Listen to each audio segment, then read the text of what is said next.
तो मूवी की शुरुआत में हम डॉक्टर रहीम को देखते हैं जो कि अपनी कार से कहीं पर जा रहे थे कि तभी अचानक से एक आदमी उनकी कार पर हमला कर देता है। जिसके बाद सीन शिफ्ट होकर एक पुलिस स्टेशन में आता है जहां ये न्यूज चल रही थी कि डॉक्टर रहीम कल रात से ही मिसिंग है और अभी तक पुलिस को डॉक्टर रहीम के केस का कोई भी क्लू नहीं मिला है। तभी यहाँ फादर पॉल आते हैं जो कि जेल के एक कैदी विकी से मिलने आए थे। जिसके बाद हम एक सब इंस्पेक्टर माइकल को देखते हैं जिसे एक कांस्टेबल की कॉल आती है जहाँ वह माइकल को बताता है कि उन्हें पास ही के जंगल में एक कार मिली है। अब माइकल उनसे कहता है कि वह कुछ ही देर में वहाँ पर पहुँच जाएगा और इसके बाद वह मोर्चुरी के अंदर जाता है जहाँ वह डॉक्टर बद्रा से मिलता है जो कि एक फोरेंसिक पोस्टमार्टम एक्सपर्ट है। माइकल बद्रा को अपने साथ क्राइम स्पॉट पर ले जाता है जहाँ पर हम एक जली हुई कार को देखते हैं और उस कार की ड्राइविंग सीट पर एक जली हुई बॉडी भी थी। वहीं दूसरी तरफ एक आदमी को एक पेट्रोल की कैन भी मिलती है जिसके बाद वह लोग इस बॉडी को ऑटोप्सी के लिए भेज देते हैं। अब ऑटोप्सी के दौरान डॉक्टर बद्रा को पता चलता है कि जलने से पहले इस आदमी को बहुत मारा पीटा गया था, इसी कारण इसकी रीढ़ की 8 हड्डियां टूट चुकी है। इसके बाद बद्रा डीएनए से पता लगा लेती है कि यह मृत शरीर डॉक्टर रहीम का ही है। तभी अचानक से न्यूज पर दिखाया जाता है कि जेल के एक विकी नाम के कैदी ने यह कबूल कर लिया है कि वही डॉक्टर रहीम की मौत का जिम्मेदार है। इसके बाद हम जेल में विकी को देख पाते हैं जिससे मिलने इंस्पेक्टर विशाल आए हुए थे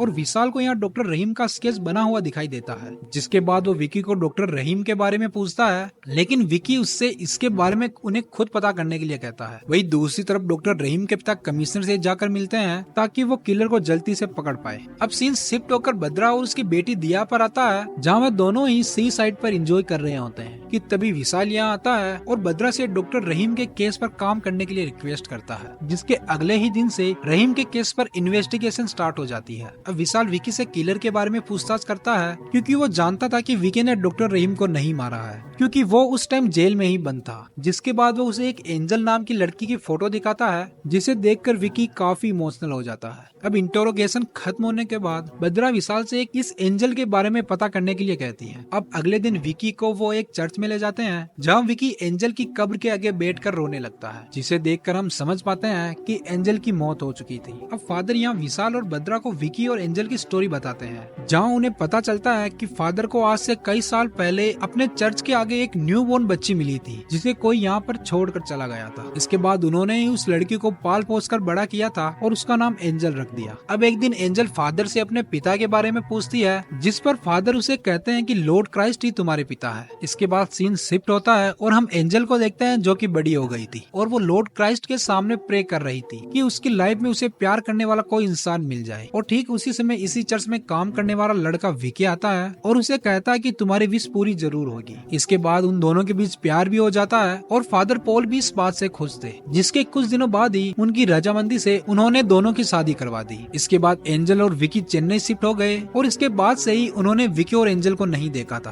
और उन्हें आज पता चला है कि एंजल मर चुकी है। दूसरी तरफ हम विकी को देखते हैं जो कि चर्च के अंदर आता है और गॉड के सामने प्रे करते हुए कहता है कि वह हर उस इंसान को जान से मार देगा जिसने उसकी एंजल को उससे दूर कर दिया। अब यहाँ से वो लोग जब वापस जा रहे थे तब उनकी जीप पर गोलीबारी हो जाती है और यहाँ पर वो नोटिस करते हैं कि शूटर के टारगेट वो दोनों नहीं बल्कि विकी होता है। अब यहाँ से बचकर वो निकलते हैं और वो एंजल की ऑटोप्सी रिपोर्ट लेने जाते हैं। ऑटोप्सी रिपोर्ट से उन्हें पता चलता है कि जिस जेसी हॉस्पिटल में एंजल की ऑटोप्सी हुई थी वहाँ हार्ट सर्जन के तौर पर डॉक्टर रहीम ही थे और एंजल को सर में चोट लगने के कारण जेसी हॉस्पिटल में एडमिट किया गया था लेकिन किसी कारण से हॉस्पिटल में एंजल की मौत हो गई। अब बद्रा यहाँ नोटिस करती है कि डॉक्टर रहीम एक हार्ट सर्जन थे तो उन्हें एंजल का केस क्यों लिया। अब इसका तो एक ही मतलब निकलता है कि ये ऑटोप्सी रिपोर्ट फेक है। अब इसके बाद बद्रा डिसाइड करती है कि उन्हें एंजल की ऑटोप्सी फिर से करनी होगी और इसके लिए वह फादर पॉल से एंजल की बॉडी को ग्रेव से बाहर निकालने की इजाजत मांगते हैं। जिसके बाद कोर्ट की तरफ से भी मंजूरी मिल जाती है लेकिन कोर्ट से वापस आते वक्त कोई फादर पॉल पर अटैक कर देता है जिसके बाद उनकी कंडीशन बहुत ही क्रिटिकल हो जाती है। अब बद्रा को आइडिया लग जाता है कि एंजल की कब्र को भी कोई नुकसान पहुंचा सकता है और वो जल्दी से ग्रेवयार्ड पहुंचते हैं और यहाँ उन्हें कुछ लोग एंजल की कब्र खोदते हुए दिखाई देते हैं। जिसके बाद विशाल उन उन सबको मार पीट कर वहाँ से भगा देता है। अब अगले दिन वो लोग कलेक्टर के ऑर्डर पर एंजल की कब्र को खुलवाते हैं, जिसके बाद एंजल की बॉडी को बद्रा के पास ऑटोप्सी के लिए भेजा जाता है। एंजल की ऑटोप्सी के बाद बद्रा विशाल से जाकर मिलती है और वो विशाल को बताती है कि आज उसने एंजल की जो ऑटोप्सी की थी वह एंजल पर की गई पहली ऑटोप्सी थी। इसका मतलब कि बिना ऑटोप्सी के ही एंजल की बॉडी को दफना दिया गया था। और दूसरी सबसे शॉकिंग बात यह थी कि एंजल की बॉडी से उसका हार्ट भी गायब था, यानी कि जेसी हॉस्पिटल में एंजल के साथ कुछ तो गलत हुआ था। इसका पता लगाने के लिए बद्रा विशाल के साथ जेसी हॉस्पिटल जाती है, जहाँ पर वह डॉक्टर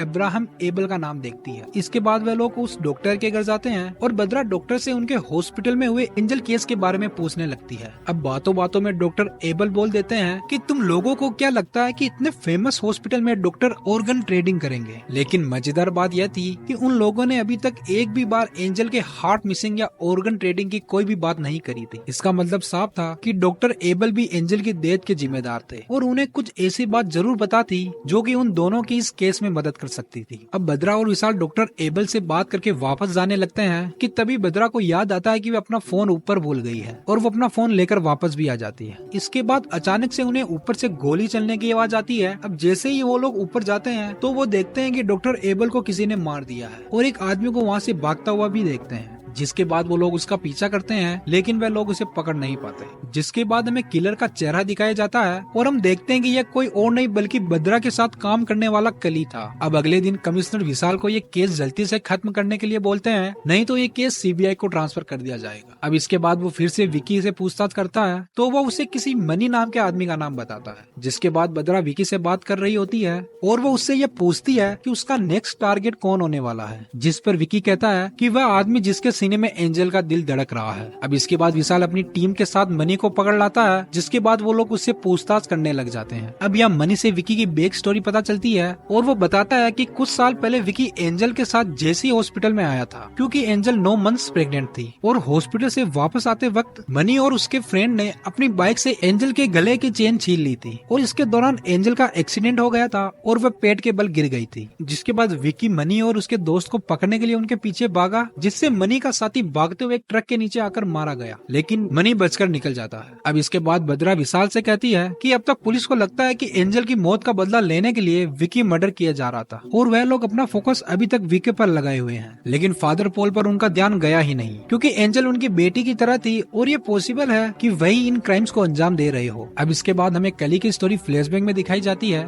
जहाँ हम उसकी बेटी प्रिया को देखते हैं जो कि हॉस्पिटल से घर आती है और कली को बताती है कि आज उसके हॉस्पिटल में डॉक्टर रहीम ने ऑपरेशन के बहाने से एक लड़की का हार्ट निकाल लिया और उसके बच्चे को निकाल कर प्रिया को दे दिया और उसे फेंकने को कहा, क्योंकि उसकी हार्ट बीट नहीं आ रही थी। अब प्रिया जब बच्चे को लेकर जा रही थी, लेकिन तभी बच्ची कुछ मूवमेंट करती है, इसका मतलब कि वो अभी भी जिंदा थी। जिसके बाद प्रिया उस बच्ची को अपने साथ घर ले आती है। इसके बाद वो दोनों उस बच्ची को लेकर फादर पॉल के पास चले जाते हैं। अब अगले दिन बद्रा विशाल से न्यूज पर यह दिखाने के लिए बोलती है कि जिस दिन एंजल की मौत हुई थी, उस दिन जिन जिन लोगों का हार्ट ट्रांसप्लांट हुआ था, उन्हीं में से ही विकी का नेक्स्ट टारगेट होने वाला है। अब अली नाम का एक आदमी इस न्यूज टेलीकास्ट के बाद सामने आता है, जो कि विशाल को बताता है कि एंजल का ब्लड ग्रुप काफी रेयर टाइप का था और इसीलिए उसने उसका हार्ट 2 करोड़ रुपए में परचेज किया और वो जानता था कि विकी इस सब लोगों को जान से मार रहा है, इसलिए उसने ही विकी पर अटैक करवाए थे। अब इससे पहले कि विशाल उस पर कोई एक्शन लेता, उससे पहले उसे पता चलता है कि उसे इस केस से हटा दिया गया है और केस को सीबीआई को सौंप दिया गया है। अब इसके बाद हम अली को अपनी कार में जाते हुए देखते हैं, जहाँ पर कली पहले से ही कार में होता है और वो उसे किडनैप कर लेता है। अब सीन कट होकर किसी पुरानी फैक्ट्री में आता है, जहाँ हम अली को बंधा हुआ देखते हैं, जिसके सामने कली खड़ा होता है, लेकिन इस बार यहाँ कोई और भी था। एंड जैसे ही कैमरा टर्न करता है और यहाँ हम बद्रा को देखते हैं। इन सभी के पीछे डॉक्टर बद्रा ही मास्टरमाइंड थी। अब यहाँ हमें एक फ्लैशबैक दिखाया जाता है कि एक बार बद्रा अपने स्टूडेंट को ऑटोप्सी के बारे में लेसन दे रही थी,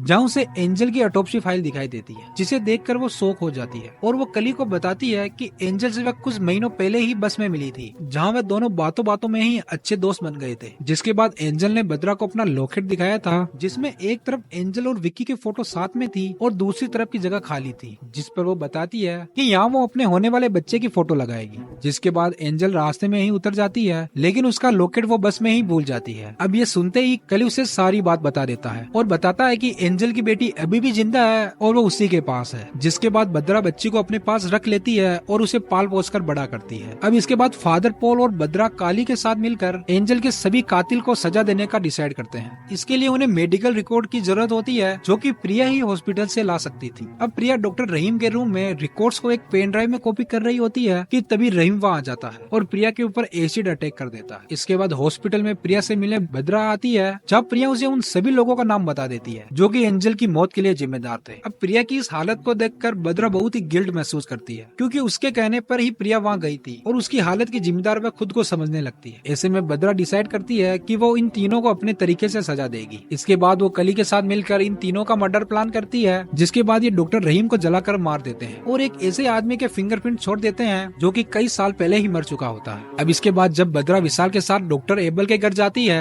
तो यहाँ वो अपना फोन लेने के बहाने फिर से ऊपर जाती है, तभी वो डॉक्टर एबल को एक साइलेंसर लगी गन से शूट करके मार देती है। अब बद्रा एली को भी जान से मार देती है, जिसके बाद वो विकी के सामने एंजल को रिस्पेक्ट के साथ दफना देती है। अब बद्रा विकी को एंजल का लॉकेट देकर जाती है, जहाँ विकी लॉकेट को ओपन करता है, जहाँ उसे अपने और एंजल की फोटो के बगल में बद्रा की बेटी दिया की पिक्चर लगी दिखाई देती है और यहाँ वह समझ जाता है कि यह उसकी ही बेटी है। तभी दिया भागकर विकी के गले लग जाती है, जिसके बाद सीन शिफ्ट होता है और हम देखते हैं कि पुलिस अभी तक क्राइम स्पॉट पर उस पर्सन के फिंगरप्रिंट पर खोज करने में लगी है जो कि उन्हें तीनों मर्डर स्पॉट में मिले थे। और इसी के साथ मूवी यहीं एंड होती है। अगर आपको वीडियो अच्छा लगा हो तो वीडियो को लाइक और हमारे मिस्टीरियस मूवीज के चैनल को सब्सक्राइब जरूर करें। मिलता हूँ आपसे अगली वीडियो के साथ में, तब तक के लिए बाय बाय, टेक केयर।